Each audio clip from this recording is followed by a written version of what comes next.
મને લગાડો મોઢું બંધ રાખો મોઢું લગાડ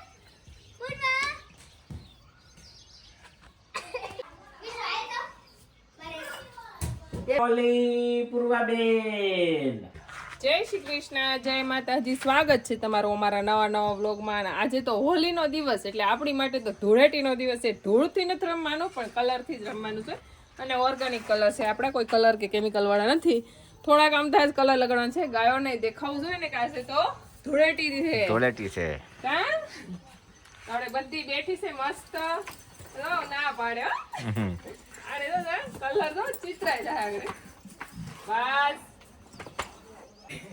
ઓલો કેસર તો આખેલી હાથ કરે કે મને કલર લગાડવા આવે એમ. તો આપણી ધૂળેટી છે એટલે આપણી તો હાસી જીવનના રંગ પૂરતી હોય તો આપણી ગાયો છે તો આપણી ગાયોને આપણે રંગ લગાડશું અને ભગવાન એવા અનેક રંગોની શાંતિ આપે એવી આપણે આજ પ્રાર્થના કરશું. કારણ કે રંગમાં કેટલી બધી સુખ શાંતિ છુપાયેલી છે. બધા રંગ છે ને બધા અલગ અલગ પ્રતીક છે. બધા રંગ પ્રતીક છે. હા, લે જેમ કે લાલ રંગ છે ને શૌર્યનો રંગ છે. લીલો રંગ છે ને ઈ સુખનો રંગ છે. પીળો રંગ છે ને ઈ ત્યાગતાનો રંગ છે. સફેદ રંગ અને પીળો. ગાંડી આજ તો તાર રમવું પડે હો. આજ તીખું ઘાસ ગાંડા ન કઢાય. બસ ઊભું નથી થાવું. અત્યારે આપણે બધાને ખાલી રંગ પૂરી દઈએ છીએ. પછી બપોરનો ફૂલ તડકો થાય ને ત્યારે આપણે બધા નવરાવી દઈશું. જેટલા નવરાવા એટલા, જે નહીં નવરાવા એને આપણે નહીં નવરાવી. બધા એમ કહેતા હોય છે ગાયો નવરાવા નહીં, પણ આપણે પરંપરાગત આપણા ગઢિયા ખાસ ઉતાણીને ધૂળેટીના દિવસે અને જે અખાત્રી આવે ને વૈશાખ મહિનાની એ 2 દિવસે ખાસ બળદ હોય ગાય હોય કે ભેં હોય બધાને ધમારતા એટલે કે નવરાવતા. મારા બાપા જ્યારે બળદ હોય ને આજના દિવસે ડેઈલી એને જેટલી રમવાનો આ રંગથી રમવાનો ઉત્સાહ ન હોય એટલો તો એકાબીજાના ઘરે બધા પશુઓને બહાર કાઢી નવરાવતા હોય ને એ રંગ કંઈક અલગ જ હોય. એટલે એને નવરાવે એની ધૂળ આપણી માથે આવતી. આમ જો હું આખી અલગ રંગની થઈ ગઈ. બસ શક્તિ ઊભી થઈ ગઈ. આપણે એનું નામ શક્તિ કેમ પડ્યું તો બધાને ખબર હશે. અડાડા ભેગી એની શક્તિ બતાવશે. જો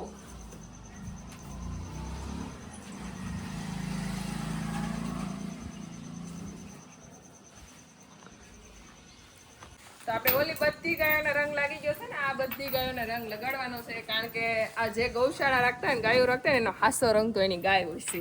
એટલા માટે કા તુલસી તાર રમવી ધૂળેટી.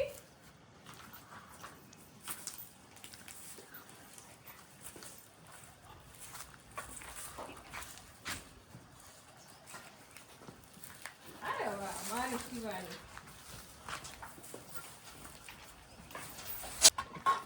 જો આપણો જયંત કે જે આપણું ઘરેણું છે આપણી ગૌશાળાનું એના તો પેલા આખો રંગી દેવાનું છે. કા આખો રંગી દઉં ને હે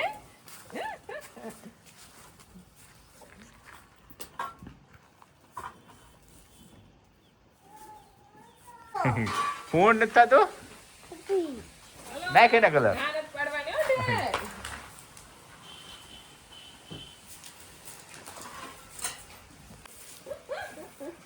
ધૂળેટી રમી હે ધૂળેટી રમી.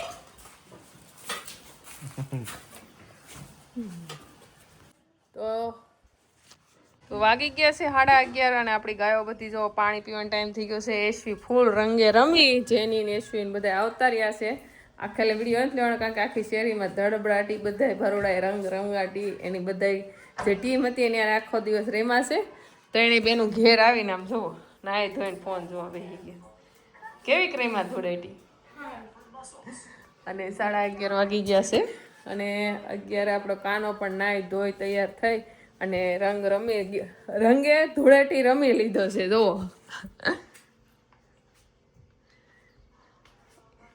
કારણ કે ધૂળેટી રંગની હોલીની શરૂઆત જ ભગવાન કૃષ્ણએ કરી હતી ગોપીઓને યારે. તો એમને પણ રમવું તો પડે જ તે. એટલા માટે કાનોજી પણ નાહી ધોઈ ધૂળેટી એ રમ્યો છે. ફરી પાછો નવરાવી અને મંદિરની સાફ સફાઈ કરી નાખશું. ટાઈમ છે રસોઈ બનાવી લઈ પછી ફરી આપણે પાછું ગાયોને નવરાવવાની છે. તડકાનું ટાણું થાય ને ત્યારે હવે ફૂલ ગરમીની ઋતુ તડકા પડવા પડે છે એટલે આપણે જો ગોળનું પાણી મૂકી દીધું છે મોટી કાઈને એ ગોળના પાણી અને હવે ધૂળેટી તો રમી લીધી હવે નવરાવાના બાકી રહી ગયા છે એટલે નવરાવી નાખી હોનો લઈને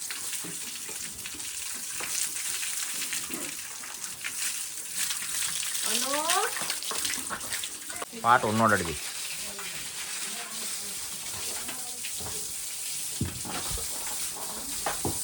ક્યાં સડી જાય આને ગમતું નથી પાણી હમણાંથી પાણી નવરાવે ને ગમે નહીં પછી વાહો ટાઢો થઈ ને પછી નો વાંધો આવે આપણને કેમ પેલા ટાઢું પાણી એટલે ગમે નહીં પછી નો વાંધો આવે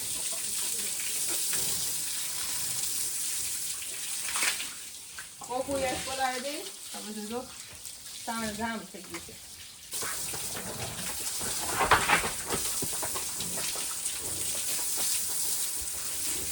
ઉમાને પેલા નવરા હતા ને ઉમા સીધી 2 પગ ગમાડમાં નાખી દીધી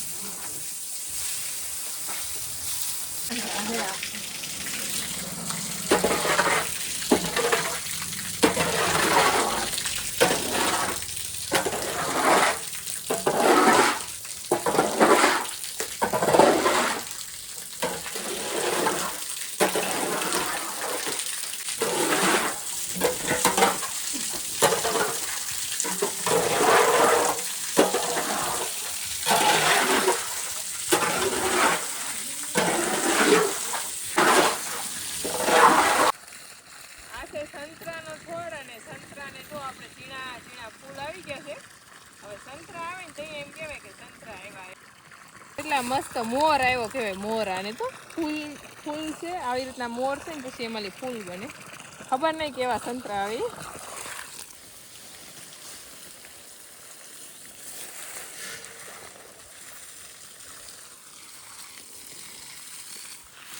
તો આ આપણે અંદર જઈને ધમારવાની નથી ખાલી પાણીની છાંટ જ મારવાની છે કારણ કે ઢાળીઓ પલ્લી જાય એઠે ગારો થાય અને ગાયો બધી ધોળવા મળે એટલા માટે તો હા આસી છાંટ એ પણ આપણે ઝાડીની બહારથી પ્રેસિંગ આપવાનું છે નળીને થઈ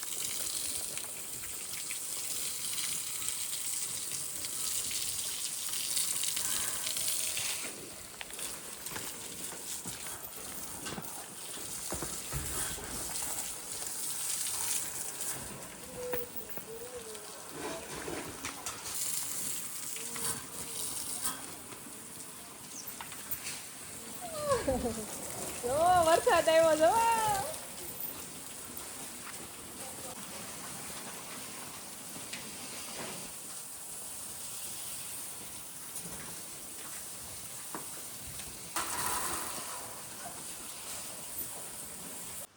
તો આપણે ઢાળિયું પલળ્યા વગરની ગાયોને નવરાઈ છે જો ઢાળિયું તમને કોરું જ દેખાતું છે બહુ પલ્લેલું નથી ને આપણી તુલસી સુરભી રાધા જો બધાય મસ્ત નાઈ લીધા છે સુભદ્રા ઢેલ જેટલા બધાને રંગ લગાડ્યો છે ને બધાય આજે આપણે કહેવાય ને ધૂળેટીનો વાહો ટાઢો કરી દીધો છે એટલા માટે ને ઓલા ઢળિયામાં બધી ગાયો નાઈ લીધી છે મસ્ત હવે એને નીરવાનું કામકાજ શરૂ કરી દીધું બધાય મસ્ત નાઈ લીધા છે લક્ષ્મી ને બધા હેઠે હજી ભીનું છે પણ તડકો છે એટલે સુકાઈ જાય બપોરનો ફૂલ તડકો થઈ ગયો છે ને કિશનભાઈની રમે છે ને ગાયો આપણી જે તડકાની જો શાંતિથી બેઠી છે અને બા અને પૂર્વાનો બધા પૂતા છે અને જેની એશિયા રૂમની અંદર બગડાટી કરે છે રમે છે એ બધા અંદર રમે છે પૂર્વા પૂતી છે ત્યાં તડકાનું વાતાવરણ છે એટલા માટે આપણે જ્યુસ બનાવી નાખી દૂધ નાખીને જ્યુસ એટલે કે જે આપણે ઉતાણીને ઓલા ધૂળેટીના દિવસે બનાવતા હોય છે કે જેમાં આપણે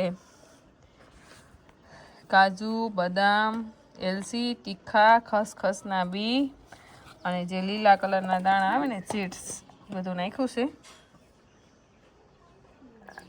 આને હવે આપણે મિક્સરમાં ક્રશ કરી નાખી એટલે કે મિક્સરમાં પીસીને પછી આપણે દૂધ નાખી અને બનાવશું ખાંગડા સાકર બનાવશું ખાંગડા સાકરનો પાવડર પણ આપણે બનાવી રાખ્યો છે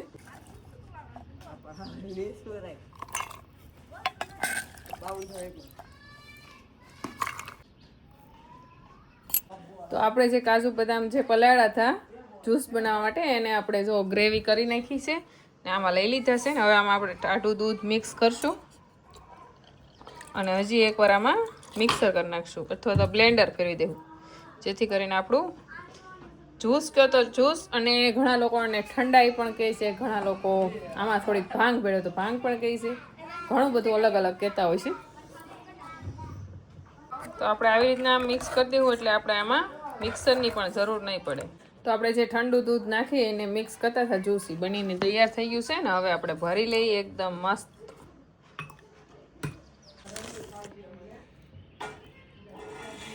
તો મસ્ત મજાનું ઠંડુ ઠંડુ આપણી ઘરની ગાયનું દૂધનું આપણે જ્યુસ બનાવી લીધું છે. આ બધાને દઈ આવીએ.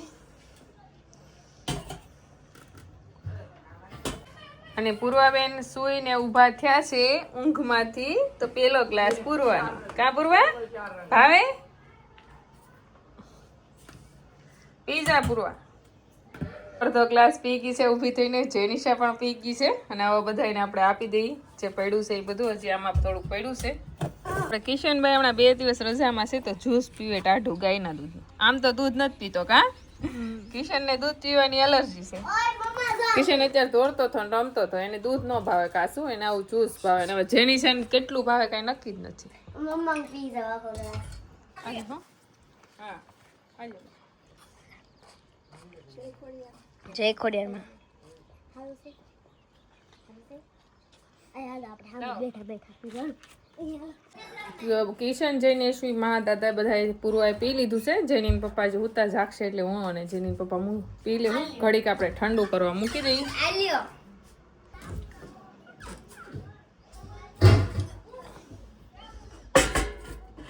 થોડીક વાર ઠંડુ થાય ત્યાં જેનીને પપ્પા જાગી જાય.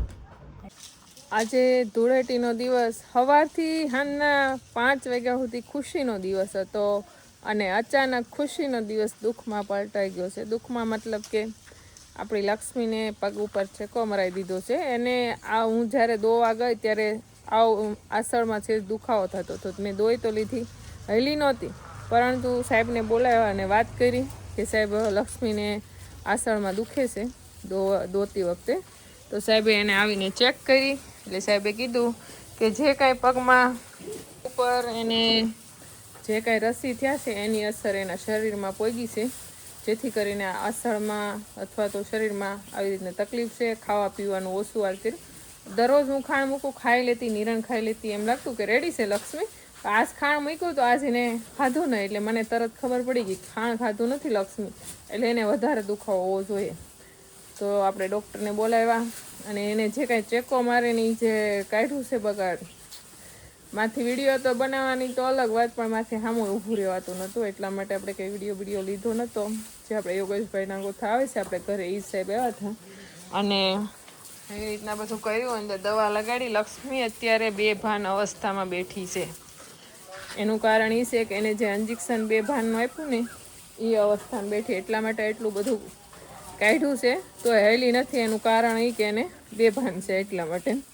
તો એ શાંતિથી બેઠી છે અત્યારે. માથું નમાવી ગઈ મારી આગળ અને આંખમાં લઈને આહોડા વહી ગયા. એની બેભાન હોવા છતાંય પીડા તો એને થતી જ છે, અને એને આહોડા જોવો. લક્ષ્મી એ જ્યારે એમને પૈરું થઈ ગયા ની કાઢતા હતા બધું શેકો મારીને, ત્યારે લક્ષ્મી હાવ માથું ઝુકાવી ગઈ હતી મારા પગમાં. ત્યારે લક્ષ્મી આમ આપણી બધા દિવસોમાં રેડી, દૂધ પણ રેડી કરે, વાસળી સરસ્વતી પણ રેડી, પણ એને જ્યારે બીમારી આવે ને અચાનક જ આવે. આખી ડિલિવરી નોર્મલ થઈ ગઈ તો આ પીડા અલગ અચાનક થઈ છે. અને આ પહેલાં જ્યારે ડિલિવરી થઈ ત્યારે થોડીક તકલીફ થઈ હતી. એટલે જ્યારે તકલીફ આવે તો એ કાર્ય આવે. આમ આડા દિવસે તો હાવ રેડી જ હોય, તંદુરસ્ત હોય, ખાઈ પીવામાં મોજ મસ્તીથી, અને પ્રેમાળ પણ એટલી ગાય છે કે એની કોઈ વાત જ નહીં કરવાની. કાંઈ નહીં, ડૉક્ટરે કીધું છે આપણે 15 દિવસ સુધી એને ડ્રેસિંગ કરવાનું છે પગ ઉપર, સતત ધ્યાન રાખવાનું છે. ઊભી થાય એટલે દવા લગાડીને પાટો લગાડવાનો છે. લગાડવા દે કે ન લગાડવા દે પણ આપણે ધ્યાન રાખશું એટલે મટી જાય. પણ જ્યાં સુધી દવા શરૂ છે ત્યાં સુધી આપણે દૂધનો ખાવામાં કે મેળવવામાં ઉપયોગ નહીં કરીએ. ને આમ પણ સાહેબે કીધું છે કે ઇન્જેક્શન આપ્યા એટલે કદાચ દૂધની માત્રા પણ ઘટી જશે. તો અત્યારે તો જો એ બેભાન અવસ્થામાં બેઠી છે, આંખું બાંખું હાવ નમાવીને. તો અત્યારનું આવું વાતાવરણ છે. બસ એવું થાય છે કે લક્ષ્મી એકદમ હાવ રેડી થઈ જાય, પગ બધું હાવ રેડી થઈ જાય. ત્યારે આપણને શાંતિ થાય. જે શેકો માર્યો છે એનું ડેઈલી ડ્રેસિંગ કરવા દે શાંતિથી, અને જલ્દી રોજ આવે એવી હું ભગવાનને પ્રાર્થના કરું છું.